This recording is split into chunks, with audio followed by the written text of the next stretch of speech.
अस्सलाम वालेकुम, मैं हूं आपका एस्ट्रोलॉजर सलीम समी। खुशामदीद सियासत और नजूम के ऊपर। जंग को आज 25 डेज हो गए। जोरों शोर से जंग जारी है। ईरान भी भरपूर अटैक कर रहा है, इसराइल भी कर रहा है और अमेरिका भी। आगे भी लंबी प्लानिंग है, लेकिन बातचीत का सिलसिला भी शुरू कर रखा है और जंग का जो है वो सिलसिला भी शुरू है। मरकरी सीधा हुआ है, तुलू हुआ है, पर राहु के नक्षत्र पे है। मरकरी जैसे जुपिटर के नक्षत्र पे आएगा, क्योंकि मार्स भी जुपिटर के नक्षत्र पे है, जुपिटर भी अपने ही नक्षत्र पे है, तो इन तीनों का नक्षत्र वाइज कंजक्शंस हो जाएगा, इसी मंथ के अंदर होगा। तो यहाँ पर फिर बातचीत का कुछ हिस्सा, और फिर सैटर्न भी तो तुलू हो जाएगा, क्योंकि सैटर्न भी कम्बस्ट है और मार्स भी कम्बस्ट है। तो बातचीत के सिलसिले भी और साथ साथ दो नंबरियां भी, मरकरी राहु का कंजक्शन, दो नंबरियां भी साथ साथ चल रही हैं। जंग बड़े लेवल के ऊपर चल रही है। सन और सैटर्न का कंजक्शंस वो भी कल हो चुका है, बल्कि आज सन जो है डिग्री वाइज आगे निकल चुका है। तो ये जंग जहां अमेरिका के लिए, इसराइल के लिए और ईरान के लिए तो ये जंग नई ऑप्शन, एक नई उम्मीद लेके आ रही है। जो बीच में बुरी तरह फंस गए हैं वो है अरब बुरी तरह फंस गया। अगर जंग में कहीं पे भी खामोशी होती है, जब जंग रुकने की तरफ जाती है, तो अरबों के लिए काफ़ी मुश्किलात खड़ी हो सकती हैं, जो उनका डर है, बहुत बड़ा डर है। क्योंकि यहाँ पर सन का ताल्लुक पावर, यानी एक इक़्तिदार में बैठे हुए लोगों से होता है, चाहे वो किंग हो, चाहे वो सदर हो या वज़ीर आज़म हो। ये जंग काफ़ी मुल्कों के सरबराहों को ले जा सकती है। सन सैटर्न का कंजक्शन है और ये कंजक्शन जो है काफ़ी लोगों को ले जा सकते हो। केतु जो है D1 में ल्यू में बैठा है और D9 में भी केतु ल्यू में ही बैठा हुआ है, यानी वर्गोत्तम केतु है।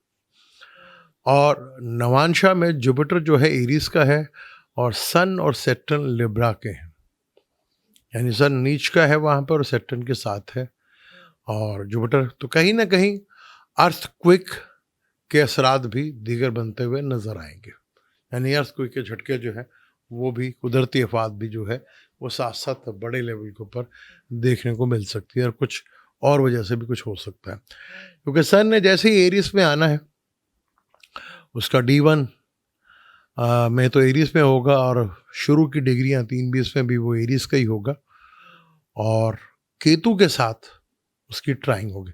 यानी ये जंग काफ़ी मुल्क के सरबराहों के लिए कुर्बानी की ये जंग जो है वो बनेगी।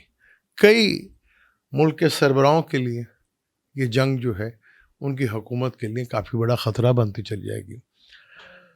चीज़ें पूरी लेवल पे है, क्योंकि मेजॉरिटी में प्लैनेट एयर साइन में है और वाटर एलिमेंट के अंदर है, यानी एयर साइन से अर्थ की तरफ आते हुए चीज़ें कुछ नज़र आएंगी और वो काफ़ी हद तक प्रॉब्लमेटिक हो जाएगा काम। क्योंकि सन सैटर्न का कंजक्शन, फिर मार्स फर्स्ट को इधर आ जाएगा पाइसिस में, और फिर डिग्री वाइज जो है कंजक्शन होगा इसका, और वो डिग्री वाइज कंजक्शन हो 20 से शुरू हो जाएगा, और ये बहुत बड़ा है। फिर यहाँ पर नेपच्यून के साथ भी होगा और सैटर्न के साथ भी होगा, और ये कंजक्शन बड़ी अहमियत रखेगा।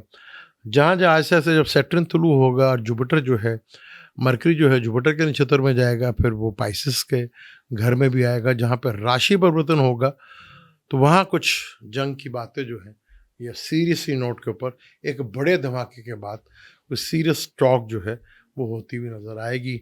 और यहाँ जो डोनाल्ड ट्रम्प साहब ख्वाहिशें रख रहे हैं कि मेरी मर्ज़ी के मुताबिक, वो ख्वाहिशात रह जाएगी, उनकी मर्ज़ी के मुताबिक तो कुछ भी नहीं होने वाला। क्योंकि जंग अभी, मून जो है इस वक्त, जो मून है वो जुपिटर के साथ बैठा हुआ है, मून जुपिटर का कंजक्शन है। तो कुछ ऐसी बातें जो पर्दे में है वो भी खुलकर बाहर आएंगी, कुछ चीज़ें और नई ओपन होंगी, बातों का सिलसिला जो है वो चलता रहेगा।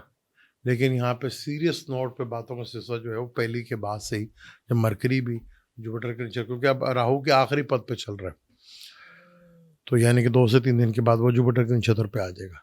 तो वहाँ कोई सीरियस नोट के ऊपर पहली के बाद से जंग की सूरत में कहीं आपको दिखेगा। लेकिन ये जंग अरबों के लिए और डोनाल्ड ट्रंप के लिए काफ़ी तकलीफ दे हो रही है, क्योंकि ईरान के पास तो बस डू एंड डाई है, यहीं से उनकी नई शुरुआत होगी और कईयों के लिए ये डिक्लाइन साबित हो सकती है। बात करेंगे और डिटेल के साथ अगली वीडियो में। मुझे दें इजाज़त, शामिल वीडियो में। अल्लाह हाफिज़।